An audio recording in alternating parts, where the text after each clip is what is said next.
নমস্কার, happy days with রিয়ার একটা নতুন ভ্লগে আপনাদের সবাইকে স্বাগত। কেমন আছেন সবাই? আজ আমরা দার্জিলিং থেকে চেক আউট করে ঝোরপোখরির দিকে রওনা দেব। ঝোরপোখরিতে একদিন আমরা থাকব, থেকে ওখান থেকে কিছু আশেপাশে পশুপতি মার্কেট, সীমানা ভিউ পয়েন্ট, মিরিক হয়ে তারপর আমরা বাড়ির উদ্দেশ্যে রওনা দেব। পুরো ভিডিওটি দেখবেন। ঝোরপোখরি খুব সুন্দর একটি জায়গা, ওখানে আমরা একদিন ছিলাম। আপনাদের আশা করি খুব ভালো লাগবে ভিডিওটি, দেখতে থাকুন। এটা হচ্ছে হোটেলের লবি, এখানে আমরা একটু বসে গল্প টল্প করছিলাম আর কি, ব্রেকফাস্টের আগে।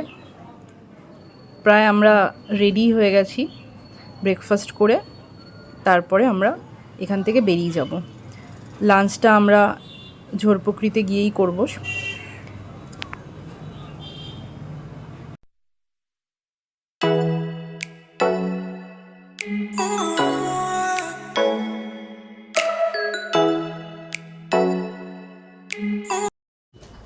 আমরা দার্জিলিং থেকে বেরিয়ে ঝোরপোখরির দিকে যাচ্ছি। লেপচা জগতে থেমেছি, লেপচা জগৎ ইকো পার্ক। প্রচণ্ড কুয়াশা, ঠান্ডা।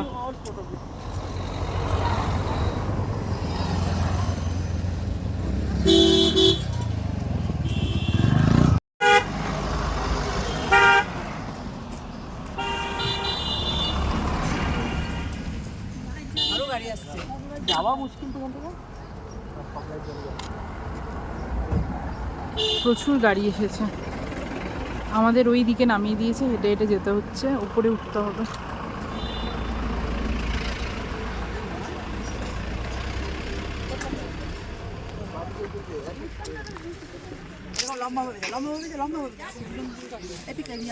সকালে সেরকম কিছু ব্রেকফাস্ট করিনি আজকে, তাই এখানে প্রচুর মোমোর দোকান রয়েছে লাইন দিয়ে। এখানে দাঁড়িয়ে একটু মোমো, ম্যাগি, অনেক কিছুই রয়েছে, কিছু হালকা খেয়ে তারপরে আমরা যাব। এখানে পাইন, পুরো পাইন গাছের জঙ্গল।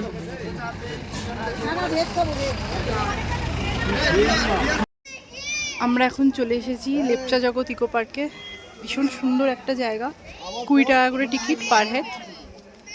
জাস্ট দেখুন জায়গাটা, পুরো পাইন গাছে ঘেরা, তার মধ্যে এত কুয়াশা, আর ভীষণ সুন্দর লাগছে, একটা রোমাঞ্চকর পরিবেশ। ফটো তোলার জন্য একদম অ্যাপ্রোপ্রিয়েট জায়গা। আমরা ঝোরপোখরি চলে এসেছি, এই হোমস্টেটাতে রয়েছি, ঝোরপোখরি হোমস্টে। দেখতেই পাই না, দারুণ সুন্দর জায়গা।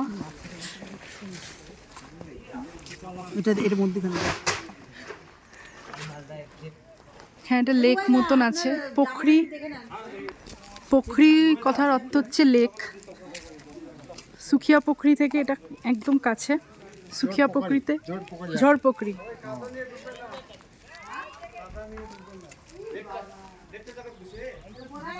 সুখিয়া পোখরিতে মার্কেট রয়েছে, ইচ্ছা আছে ওখানে লাঞ্চ করে বিকালে যাওয়ার। এটা একটা জিনিস দেখাই আপনাদের, এখানে কিন্তু অনেক মাছ রয়েছে।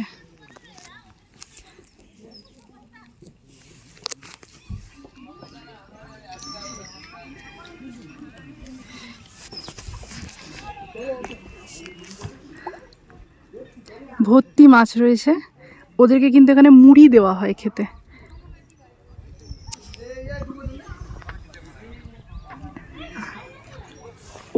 ওইদিকে একটা গভর্নমেন্টের হোমস্টে রয়েছে, ওখানে আগে থেকে বুক করে আসতে হয়। ডুগু, ডুগকে নিয়ে সবাই ভয়তে আছে, কখন কি করে ফেলে ওর কোনো ঠিক নেই। এত মানে শান্ত বাচ্চা যে সবাই ওকে নিয়ে ভয়তে থাকে। ডুগু ডুগু, জলে কিন্তু কুমির আছে, একদম না। দারুণ সুন্দর লাগছে। লাস্ট টাইম যখন এসেছিলাম এখানে প্রচন্ড বৃষ্টি হচ্ছিল। ব্যাঙাচি এগুলো। চলো চলো চলো, ওঠো ওঠো ওঠো।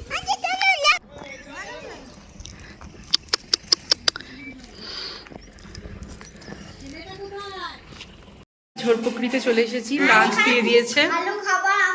ভাত, আলু সেদ্ধ, ডাল, আলু ফুলকপির তরকারি, ডিমের ঝোল আর পাঁপড়।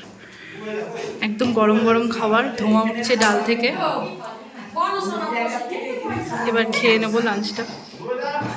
সুখিয়া ঝোরপোখরিতে আমরা এসেছি, এই দাদার হোমস্টেতে আছি। আপনার নামটা নাম বলি। নাম পেম্বা। আচ্ছা, পেম্বা এটা হচ্ছে ঝোরপোখরি হোমস্টে। আচ্ছা ঝোরপোখরি মধ্যে আছে, ভিতরে আছে, পার্কের ভিতরে আছে। अच्छा, अपना होमस्टे का नाम भी ঝোরপোখরি होमस्टे। ठीक है, बहुत अच्छा रूम है भैया का। अगर कोई आना चाहे, कितना लेते हैं? 1500। अच्छा ठीक है, कोई आना चाहे तो भैया के होमस्टे में ज़रूर आइए, बहुत अच्छा है, नए तरह से बना है। लास्ट टाइम हम जब आए थे तब हाँ नीचे ऊपर काम हो रहा था, अभी बहुत अच्छा है। আমি রুম ট্যুর দেব। ওকে, থ্যাংক ইউ ভাইয়া। লাঞ্চ করে একটু হাঁটতে বেরিয়েছি, আশেপাশটা একটু ঘুরে দেখব। নিচ দিয়ে একটা রাস্তা রয়েছে, এইটা আমাদের হোমস্টে।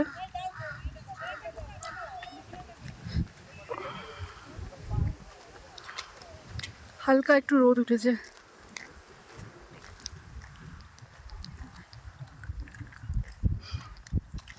হোমস্টেটা কিন্তু খুবই সুন্দর।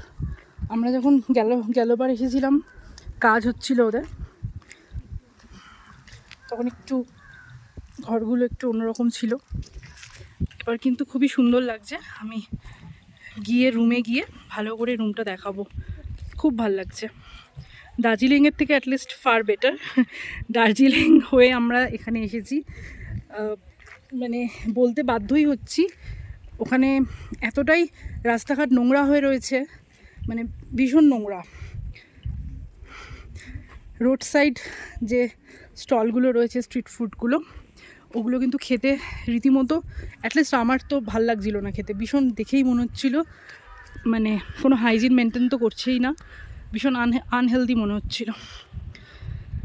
কাল আমরা সারাদিন তো ভাত খাইনি, সেই জন্য আজকে হোমস্টেতে খেয়ে মানে একটু তৃপ্তি পেলাম। হোমস্টে রান্না কিন্তু মোটামুটি ঠিকই আছে, ভালোই।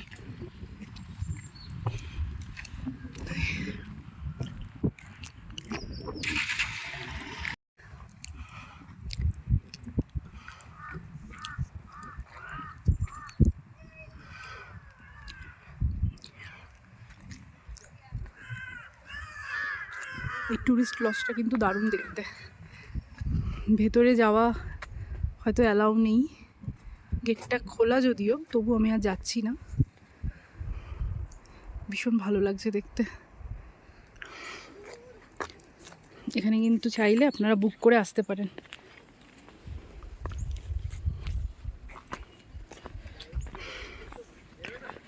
যারা আপনারা একটু নিরিবিলিতে থাকতে পছন্দ করেন দুটো দিন, শহরের কোলাহল থেকে দূরে, তাদের জন্য আমি বলবো ঝোরপোখরি, তিনচুল এগুলো কিন্তু বেস্ট জায়গা। অন্তত আমার তো তাই মনে হয়। মানে দার্জিলিংয়ে এত ভিড় আমার একটুও ভালো লাগেনি। ওখানে গিয়ে মনে হচ্ছিল মানে রাস্তা দিয়ে এত ভিড়, মনে হচ্ছিলো আমি কোনো মানে কি বলবো, অষ্টমীতে আমাদের এখানে ঠাকুর দেখতে এরকম ভিড় হয়। ভীষণ মানে কনজাস্টেড দার্জিলিংটা, আর এত জ্যাম, সত্যি ধৈর্য মানুষ হারিয়ে ফেলবে। এটা আরেকটা কটেজ। এখানে কিন্তু অনেকেই স্টে করেন না, সাইট সিন করে চলে যায়।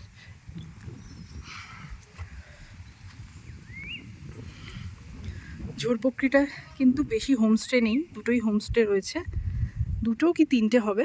আর এই লজ রয়েছে, ট্যুরিস্ট লজ। তো এখানে যদি আপনারা মনে করেন থাকবেন, তাহলে আগে থেকে বুক করে আসতে হবে। সেরকম দোকানপাটও নেই। টিকিট কেটে যারা সাইট সিন করতে আসছেন তাদের টিকিট কেটে এখানে ঢুকতে হচ্ছে, এবং খাবার দোকান কিন্তু নেই। একজন এলেন এবং আমাদের হোমস্টেতে জিজ্ঞাসা করলেন যে খাবার আছে কিনা। আসলে হোমস্টেতে আগে থেকে অর্ডার নিয়ে ওনারা খাবার বানান, তাই এক্সট্রা খাবার কিন্তু থাকে না।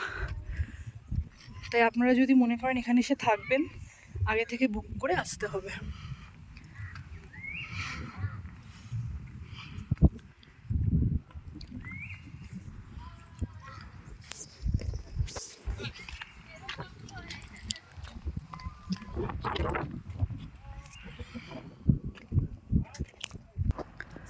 আমরা যেহেতু বুবাইদার সাথে ফুল কন্ট্যাক্টে এসেছি, তো উনি সব ব্যবস্থা করে দিয়েছেন। আপনারা চাইলে কিন্তু ওনার সাথে আসতে পারেন, বা আপনারা যদি মনে করেন একা এসে থাকবেন তাহলেও কিন্তু ঝোরপোখরির এই হোমস্টেটার নাম্বার স্ক্রিনে থাকবে, আমি ডেসক্রিপশান বক্সেও দরকার হলে দিয়ে দেবো, আপনারা বুক করে আসতে পারেন।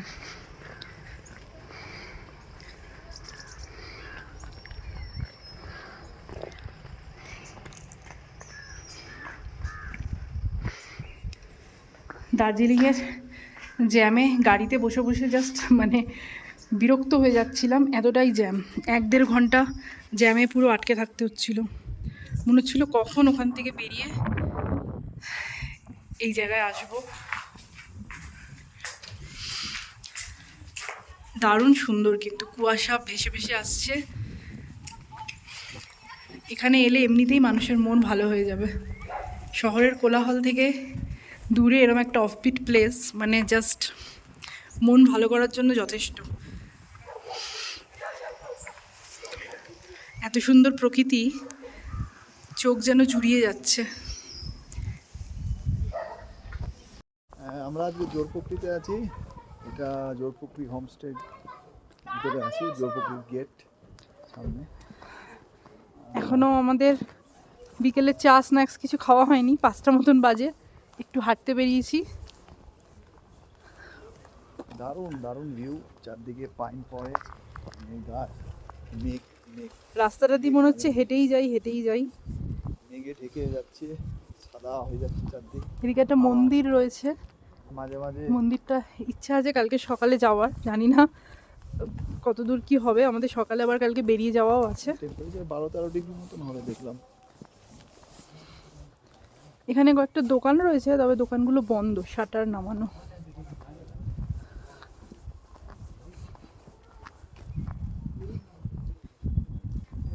দার্জিলিংয়ের অত ভিড় থেকে এসে কেমন লাগছে?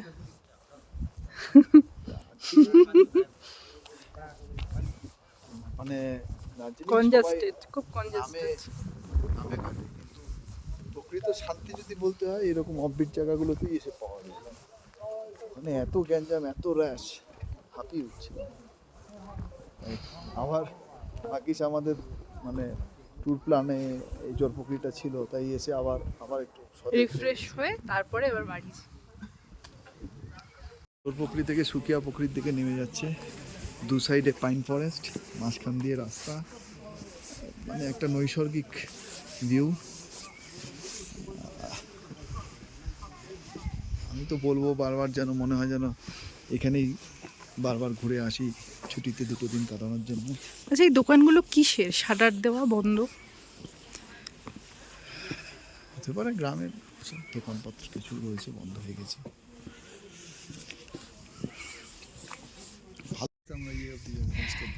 এই জঙ্গলটা জাস্ট দেখুন, মানে অসম্ভব সুন্দর। রাস্তা দুপাশে পাইনের জঙ্গল।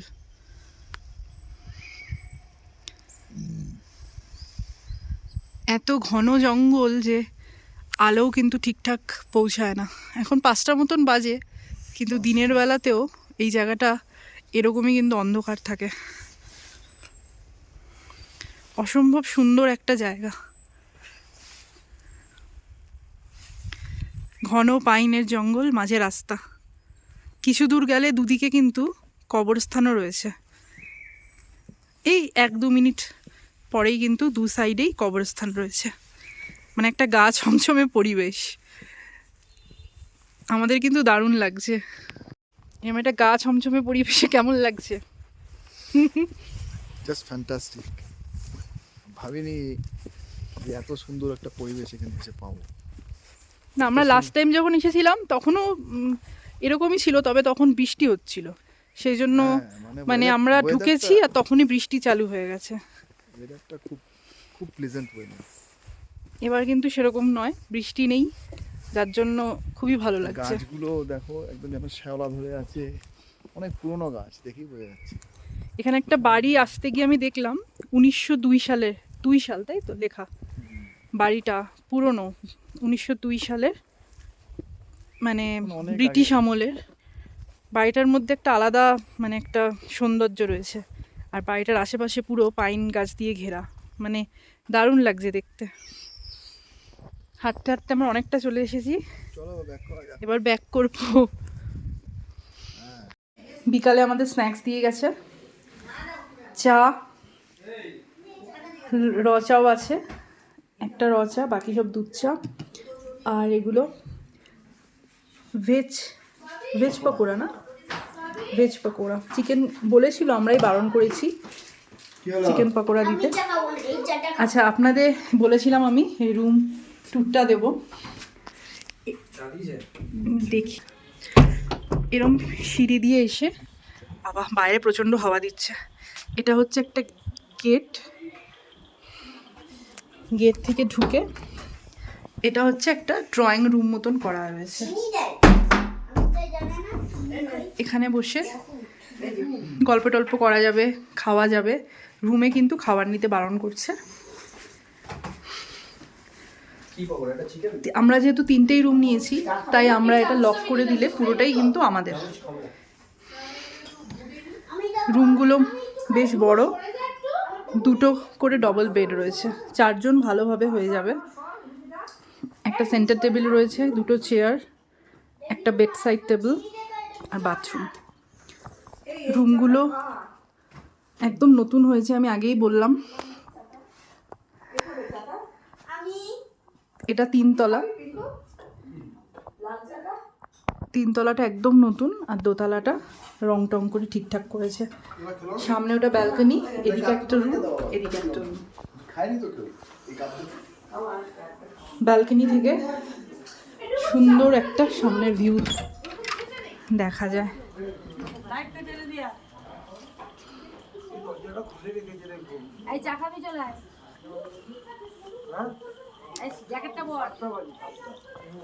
এখন কিন্তু 7টা বাজে,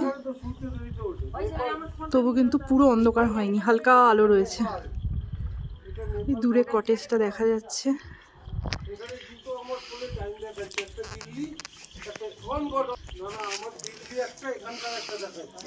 একটা কথা বলছি, এখানে কিন্তু টাইমের একটু উল্টোপাল্টা রয়েছে। এক একজনের ঘড়িতে কিন্তু এক এক ধরনের টাইম, যেহেতু নেপাল খুব কাছে, সেই জন্য টাইমটা কিন্তু একটু, কারোর ঘড়িতে যদি 7টা বাজে তো কারোর ঘড়িতে 7:30 দেখাচ্ছে।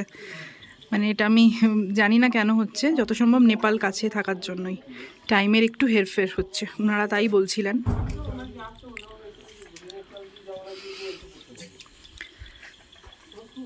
একদম নিরিবিলি, 2টো মাত্র হোমস্টে রয়েছে। পাশের হোমস্টেটা বোধহয় কেউই নেই, নিচে এই হোমস্টেতে আরও কিছু ফ্যামিলি রয়েছে।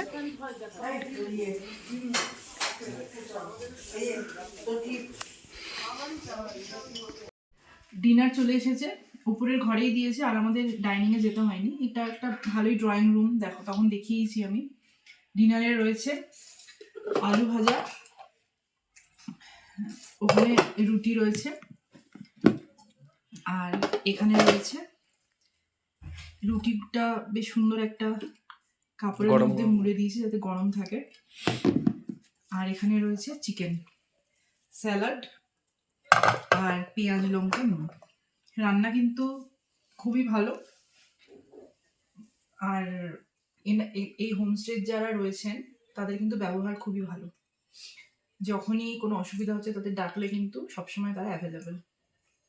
ব্যবস্থাপনা খুবই ভালো।